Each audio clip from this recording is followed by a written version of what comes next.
Hi, welcome back to the channel. Today's video is about our /best of Reddit updates.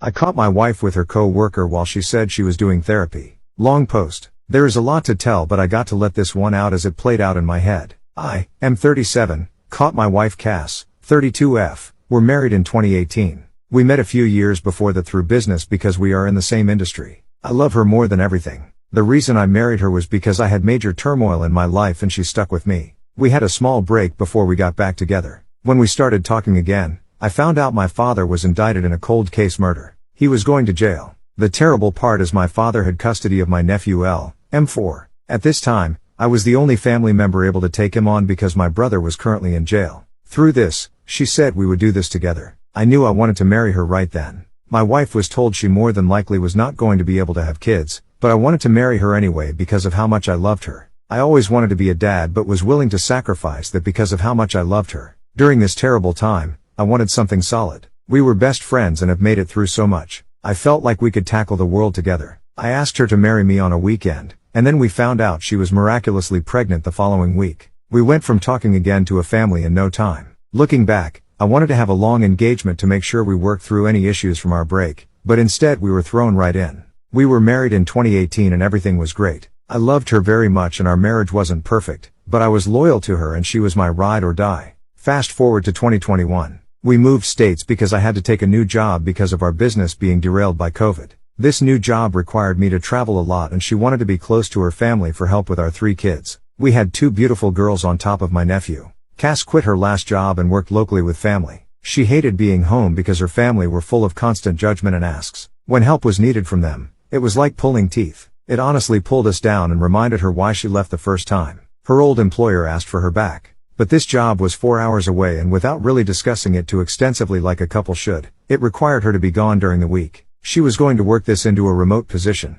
but as she started the job she started to like being away. She left me to take care of the kids, which I love them, but it was hard. I felt abandoned. I still traveled 2 days a week and had to rely and deal with her family. Not to mention all of the duties of taking care of 3 kids. She would come home on weekends and it would be fight after fight. I wanted and needed help, but when she came home she would hardly want to hang out with us but instead go out with her brother and friends. All I wanted was help. The business we are in is primarily male. She started being distant and we were hardly intimate anymore. Last summer we moved to where she was working. Her time there changed her. She is a beautiful tall blonde and constantly getting hit on by her male co-workers and customers. She had a co-worker Seth, M33, who I knew before from being in the same industry. I liked him. I never felt threatened by him because all dealing with him had been good. He put out there that he was a moral man as far as I could tell. I did not feel threatened for he was not Cass's type. After we moved, I tried everything I could to make Cass happy. Listening, emotionally, supportive, complimenting. I bared any household task to try to make an effort to no prevail. What I did was never good enough. We finally got to a point where we both agreed for us to make it therapy was our best option. We agreed on individual therapy first. She found an online therapist which I thought wasn't the best, but it was what she wanted to do. One day she asked me what my plans were later in the week. I told her I didn't have to travel and would be working from home. She asked if I could work at a coffee shop that day because she wanted space. She wanted to work home that day and had a therapy session. I said sure. We have always shared our location due to safety. A few times in recent weeks her location would randomly turn off. She said it was an issue with her phone. The day she had her session in the afternoon, she made sure my location was working and called me to make sure. I felt it suspicious. I asked her if everything was okay and she said yes. I turned off my location and 15 minutes before her session she asked why it wasn't working. I told her my phone must have the same issues as hers. She asked if I was still the coffee shop and I said yes. She said I could come back in 2 hours. My spider sense went off. I left the coffee shop as I could see her location was not at the house. I drove back and parked down the street. 5 minutes later I saw Seth and Cass both get out and walk into the house. It was obvious that she wasn't going to therapy. I waited for 10 minutes as my heart was beating uncontrollably and the thought of what I would find in there and how it would ruin me. But I had to know. I walked in and no one was in the living room. There is no reason a man that Cass works with should be in any other room. I made it to our bedroom and opened the door to find them both about to do the deed. He was exposed on my bed with her almost there. I looked at her and yelled, "Is this a new type of therapy?" Both of them had utter shock in their faces. She ran after me trying to say it isn't what it looks like. I broke down. I didn't cry, but my body and mind took over for my world was turned upside down. Seth exited as quick as he could as Cass made sure she was between us. I tried to leave but Cass was physically blocking me. I'm traditional in the aspect to where I would never physically hurt a woman. but a relentless version of Cass came out. All I wanted to do was leave. I was a former defensive lineman and used my old moves to evade her without having to get physical. Once I got to my car, she blocked me from leaving. In order to leave I had to trick her like I wanted to talk, but I sprinted to the car and took off. I think she broke a nail trying to grab the door handle as I was speeding away. I'm flushed with anxiety. I don't understand how she could have done this after all I did was try to make her happy. The picture of that man bear on my bed is haunting me after he tries so hard to come off as a good man. Still have to process this. Update: I caught my wife with her coworker while she said she was doing therapy. Update: I would like to thank Reddit and the community. Everyone here has been so supportive, and I have been given great advice. While I was driving away, I probably should have pulled over at some point because I was hyperventilating and couldn't get my heart rate down. However, the first thing I thought of was my kids. I immediately drove to their school and picked them up. At this point, I was getting bombarded with calls and text messages from her. I decided to block her. My only thought about the situation was where my kids were and whether they were going to be okay. Even with what I just saw, I still thought about what was best for them. Under my supervision and control, I could make sure they were okay. I needed them now more than her, and she could spend the weekend by herself, wallowing in what she has done. Once I got the kids, I drove to a family member 2 hours away. This happened on a Friday, and I was able to take a weekend and have time with just me and my kids. During this drive, I started to get calls from her mother, and she was our mediator. The only thing I told her to say was the kids are safe. I told her not to share anything else about our situation or where we were going. It was Cass's choice to break up the family, and I felt she didn't warrant that info. Mother-in-law agreed and told Cass kids were safe. I was emotionally dead inside. The only thing that brought out positivity was the kids. We did a bunch of activities through the weekend and had a great time together. They wondered where their mom was. I told them that this was a weekend for daddy to spend time with them. I still wanted to put Cass in a positive light and not be spiteful to their mother. Kids eventually make up their minds. I found out later that she was worried because of the emotional state that I was in and would somehow hurt the kids. It goes to show how much she really didn't know me anymore because I would never do anything like that. I'm starting to see some of the dialogue that she was putting out there to sway certain opinions. To add context, though I loved her very much and wanted to make her happy, she had narcissistic qualities about her. When I was sick, she would have been sicker. I had a problem, her problem had to be bigger. Cass decided to adopt my nephew with me, but I believe that this was a tactic to lock me down. At that point in my life, I was very successful and had a lot of good qualities that I believe someone else would want to find. During our break, she realized this and saw this as an opportunity. Due to my upbringing,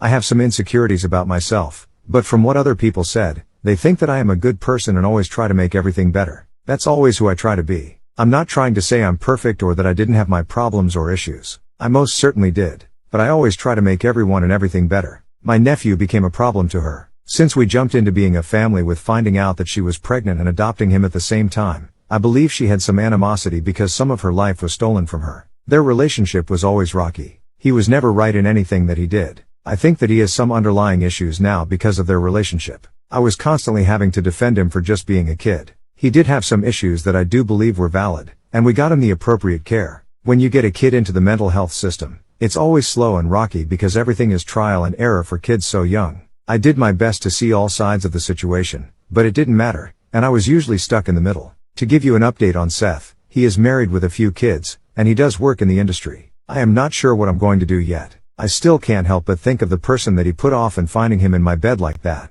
I do know that he has blocked me on all social media, so I'm assuming that he's doing damage control to make sure that his wife doesn't find out. However, in the 10 minutes in the car before I walked in, I found out a way to contact her for a worst case scenario. The power of completely ruining somebody scares me, but if that's the right thing to do, then it's what I will do. Ruining somebody has its advantages and disadvantages, but also seeing him potentially get away with this, it's gonna be tough to do. I would also like to let everyone know, for my own benefit and to protect myself, that I did record the whole situation on my phone. I have watched it over numerous times, and I know that's not the right thing to do, but I'd rather have all the pain right now than linger later. I have unblocked my wife and have had very limited contact as I told her I don't really want to talk this way. I let her talk to the kids on the phone so she can let them know that they are missed. I'm planning on having a face-to-face meeting with her, writing everything down that I have an issue with, and letting her know that. A lot of you were saying just take it to a lawyer, and I think that is ultimately what's going to happen. However, I believe this one-on-one is going to give me closure and a direction moving forward.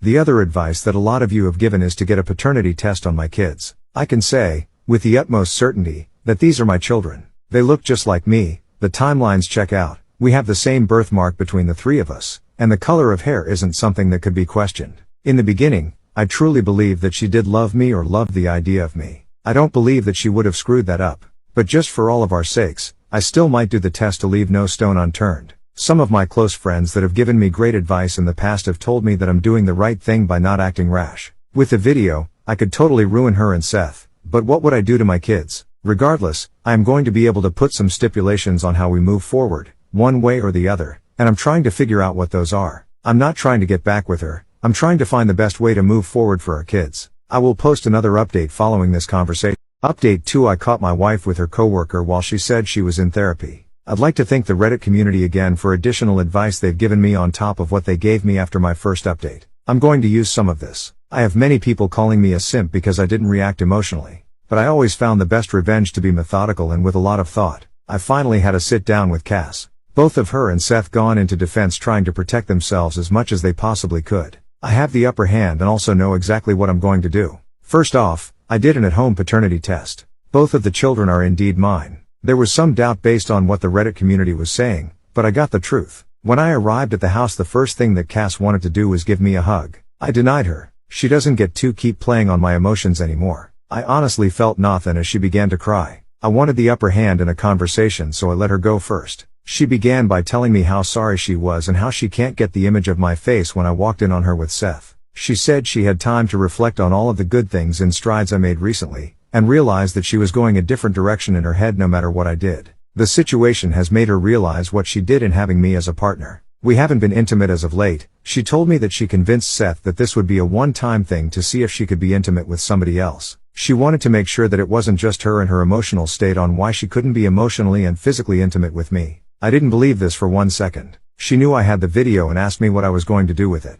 With us being in the same industry, there was a lot of implications that could happen. It would ruin their reputations. There I realized what she was saying earlier was a ploy. Cass having those narcissistic tendencies. It made me realize that's what she was worried about the whole time. And goes my plan. I relayed to her that I don't believe her and actions speak louder than words. Her asking what I was going to do with the video told me what she was really worried about. She asked me not to implicate Seth in his job because he had a family. It was her decision and she convinced him to bring him over and test to see if she could be intimate again, which is complete BS. I said the moral man he is, he should have known better. I understand what it's like to have a relationship with somebody at work, but there are lines you don't cross. He was in that bed too. I was pissed and realized how little of a priority I was again. With my kids in mind, I need to make sure that I'm taking the correct steps to protect myself and them. I told her immediately that Seth needs to find another job. With our industry being very small, he should be able to find one very easily due to the experience that you need. If he doesn't do this, this video is going to go to his work and to his wife. She deserves to know. She said she couldn't ask him to do that. I told her that this decision was both of yours and how am I supposed to just let everything go without consequences? The world doesn't work like that. She said that her and Seth are not on speaking terms because of what happened. He blames her for what happened. I told her you'll see him at work. I'm sure you can pull him aside. Not my problem. I then began to tell her that she needs to go find a place immediately. She said she had no place to go. I said not my problem. I would take the kids to my other family members, but their school is close and can't take them that far. There's no immediate family where we live. I told her that I have the upper hand due to the evidence. Why would I be the one that would be forced to leave as well as Seth getting to keep his job and his marriage intact? I did nothing wrong. I didn't deserve this. She said didn't know what to do. I said that's not my problem. I explained that her narcissistic tendencies affected me mentally and emotionally through our relationship. She needed to hear it because narcissistic people think they never do anything wrong and gaslight. She needed to hear everything I had to say in order to become a better person and mother to our kids. But that's our extent of our relationship moving forward. I told her I'm not your friend anymore, and not bother me with any of her BS. In the past, she knew I was a problem solver and would use her problems to try to gaslight me. I asked her to leave after as she had no response. I plan to let Seth's wife know and I want Seth gone from the company first. In order not to affect my kids too much, I don't want Cass's job to be in jeopardy. However, if they don't do what I want, then that's their choice and they know the consequence. I have contacted a lawyer. We meet in the middle of the week. He will have it all in later front of him. Even things from the past from our relationship. There will be another follow-up as things progress. Thanks for watching. Don't forget to like and subscribe.